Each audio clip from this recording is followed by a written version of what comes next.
शुक्रवार की इस एकादशी वाले दिन आपको मात्र 3 तुलसी पत्ते और एक आटे का दीपक वाला उपाय अवश्य करना चाहिए। पापांकुशा एकादशी यह साल में केवल एक बार ही आती है, और यदि इस दिन हम इस छोटे से उपाय को भगवान विष्णु के समक्ष, शिव जी के समक्ष अपनी कामना से करते हैं, तो हमारे जीवन में चल रही सारी परेशानी, सारी बाधा समाप्त होती है। कान खोलकर सुन लो मेरी जीजी और मेरे जीजाओ, सबसे पहले आप इस एकादशी का महत्व जान लो। पापांकुशा एकादशी क्यों, ये तिथि इतनी विशेष मानी जाती है? देखिए महाराज, यदि पापांकुशा एकादशी पर घर की महिला और पुरुष साथ में व्रत रखते हैं, भगवान विष्णु का पूजन विधि करते हैं, तो उनके जीवन में चल रहे सारी समस्या समाप्त होती है। यह व्रत अत्यंत पवित्र माना जाता है। और यह जो 3 अक्टूबर शुक्रवार के दिन पड़ रही है, मात्र 3 तुलसी पत्ते और एक आटे का दीपक, पापांकुशा एकादशी तिथि शुक्रवार के दिन इस उपाय को अवश्य करना चाहिए। देखिए, यह आश्विन माह की पापांकुशा एकादशी है। आप सभी को पता है, यह साल में केवल एक बार ही आती है। इस दिन केवल यदि इस एकमात्र उपाय को कर लेते हैं, तो महाराज जो भी हमारे जीवन में जो समस्या चल रही है, धन संपदा में कमी, कार्य में वृद्धि न होना, घर में दुख कष्ट, सारी समस्या समाप्त होती है, क्योंकि यह उपाय एकमात्र आश्विन मास की पापांकुशा एकादशी और विशेषकर एकादशी तिथि पर किया जाता है। पूरा साल निकल गया हो, आपने इस उपाय को आज तक किया ही ना हो, तो महाराज विशेषकर मेरी माता बहन इस अश्विन मास की पापांकुशा एकादशी यानी कि शुक्रवार वाले दिन उपाय को अवश्य कर ले। ऐसे मौके बार बार नहीं मिलते। देखिए महाराज, ये जो 3 तुलसी पत्ते वाला उपाय है, इसे हम एकादशी के इस पावन पर्व पर कर रहे हैं। और आप सभी को पता है कि विष्णु जी को सबसे अत्यंत प्रिय है तुलसी। उन्हें तुलसी के बिना उनका भोग अधूरा है, और तुलसी जी का प्रयोग बड़े बड़े पूजा पाठ अनुष्ठान में किया जाता है। तो हमें इस तुलसी, मात्र 3 तुलसी के पत्ती वाला उपाय करना है। और आपके जीवन में जो भी धन की समस्या चल रही है, वह इस उपाय को करने के बाद सारी समाप्त होने वाली है। क्योंकि भगवान विष्णु की अर्धांगिनी माता लक्ष्मी, जिनका स्थायी रूप से हमारे घर में वास होगा, इस उपाय को करने के पश्चात देखिए महाराज, यदि हम इस आश्विन माह की पापांकुशा एकादशी, शिव महापुराण की कथा में उल्लेख है कि पापांकुशा एकादशी यानी शुक्रवार वाले दिन का सबसे बड़ा और विशेष महत्व होता है। तो आपको या फिर आपके घर के किसी भी एक सदस्य को इस दिन शिव मंदिर में या फिर अपने घर के मंदिर में भगवान विष्णु की प्रतिमा के समक्ष या फिर अपने घर के तुलसी कुंड में यह छोटा सा कार्य तो अवश्य ही करना चाहिए। यदि आप इस उपाय को करते हैं, तो आपके जीवन में चल रही सारी समस्या तो समाप्त होती ही है, लेकिन साथ में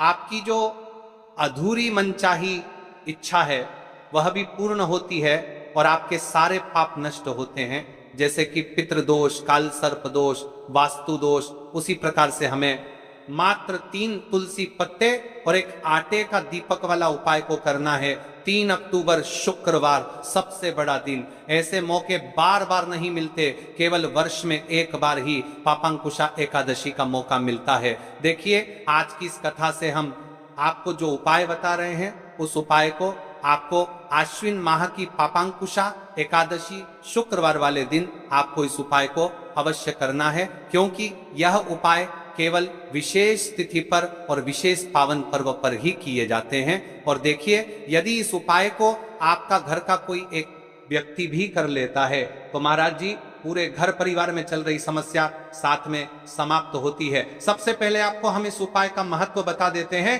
पापांकुशा एकादशी श्याम भगवान विष्णु को समर्पित है और उन्हें सबसे प्रिय है तुलसी। तो हम तुलसी पत्ती वाला उपाय कर रहे हैं, तो यह घर में माता लक्ष्मी का स्थायी वास करती है, क्योंकि यह तुलसी समर्पण वाला उपाय है। और इस उपाय को हम पापांकुशा एकादशी के दिन पर कर रहे हैं। तो महाराज, यदि लक्ष्मी की समस्या है, तो वह समस्या भी समाप्त होगी, जो आपकी मुश्किल समस्या समाप्त होती हैं।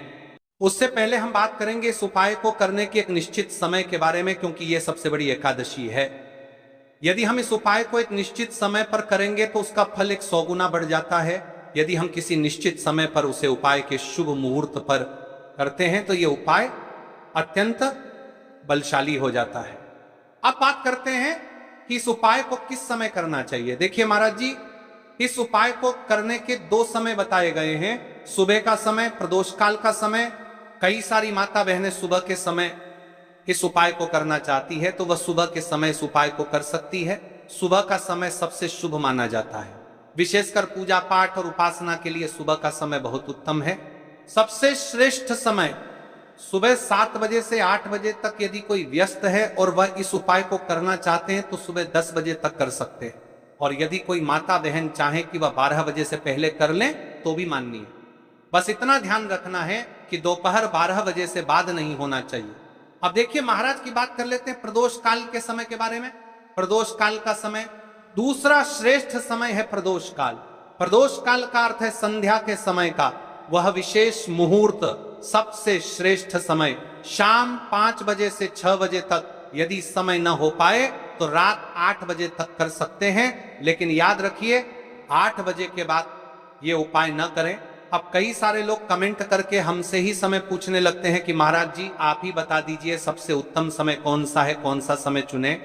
यदि आप प्रदोष काल में करें तो दीपक साथ ले जाएं, यदि आप सुबह करें तो गंगा जल साथ रखें। दोनों समय पर भगवान विष्णु प्रसन्न होते हैं, आप किसी भी समय कीजिए। अब देखिए बात कर लेते हैं इस उपाय की सामग्री के बारे में कि इस उपाय के लिए आपको क्या क्या सामग्री चाहिए। 3 तुलसी पत्तियां ताजी हों तो उत्तम। यदि एकादशी का दिन है तो तुलसी नहीं तोड़नी चाहिए। ऐसे में घर में रखी सूखी तुलसी पत्तियां भी उपयोग में ली जा सकती हैं। यदि आपके घर में तुलसी का पौधा नहीं है तो आप किसी पड़ोसी या परिचित से ले सकते हैं। देखिए भगवान विष्णु को हल्दी अत्यंत प्रिय है, तो अब हमें हल्दी लेना है। 1 चुटकी हल्दी, रसोई घर की हल्दी चलेगी, शुद्ध हल्दी का प्रयोग करें। अब इस उपाय को करने के साथ में हमें एक दीपक भी लेना है महाराज जी, ठीक है। एक दीपक, लंबी बत्ती का दीपक, प्रदोष काल में करने पर दीपक अवश्य जलाएं। थोड़ा सा गंगा जल, सुबह के समय करने पर गंगा जल का उपयोग करें। भगवान विष्णु की प्रतिमा या चित्र, भगवान विष्णु, श्री राम या श्री कृष्ण की प्रतिमा रखें।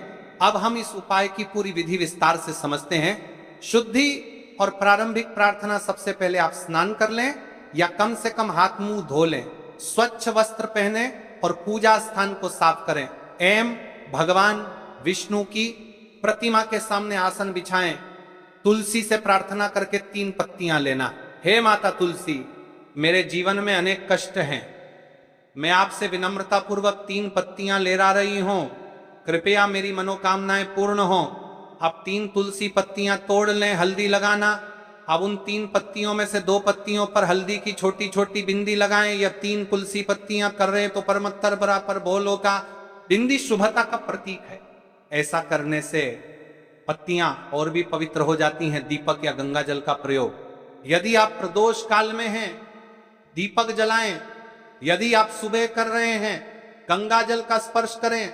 2 तुलसी पत्तियां अर्पण करना।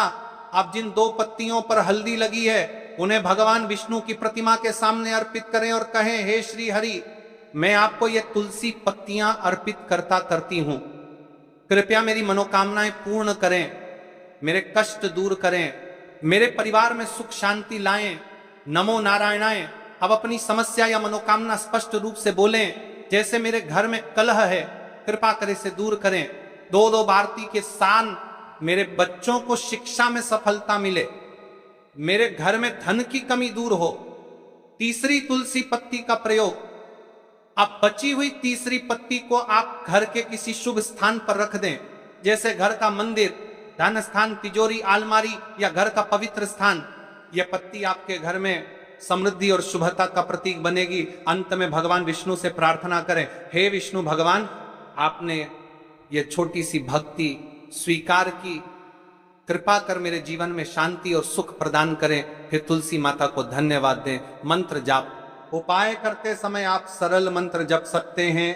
नमो नारायणाय 11 बार या श्री विष्णवे नमः 21 बार उपाय करने के बाद का फल। अब देखिए महाराज जी, इस उपाय का फल क्या होता है। घर में शांति बनी रहती है, धन की वृद्धि और आर्थिक स्थिरता आती है, मनोकामनाएं धीरे धीरे पूर्ण होती हैं, परिवार में प्रेम और सौहार्द बढ़ता है, रोग और बाधाएं दूर होती हैं। तो भाइयों और माताओं, ये था 3 तुलसी पत्तियों और हल्दी का उपाय।